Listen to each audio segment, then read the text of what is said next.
কলকাতার RG Kar medical college হাসপাতালে এক চিকিৎসককে ধর্ষণ ও হত্যার ঘটনায় কলেজটির অধ্যক্ষ সন্দীপ ঘোষের বাড়িতে তল্লাশি চালিয়েছে দুর্নীতিবিরোধী ভারতের কেন্দ্রীয় তদন্ত সংস্থা সিবিআই। রোববার অধ্যক্ষ ছাড়াও তার স্বজনদের বাড়িতে অভিযান চালানো হয়।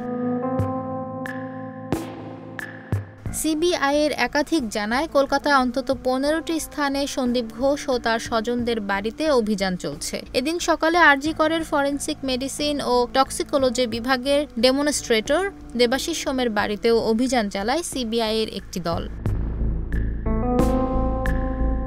3 দিন আগে আরজিকরের সাবেক ডেপুটি সুপারিনটেনডেন্ট আখতার আলী একটি মামলা করেন। সেই মামলায় প্রতিষ্ঠানটিতে দুর্নীতি ও অনিয়মের অভিযোগ করেন তিনি, বিশেষ করে দেবাশিস সোমের নাম উল্লেখ করেন। এর পরিপ্রেক্ষিতে সিবিআই তল্লাশি অভিযান চালায়।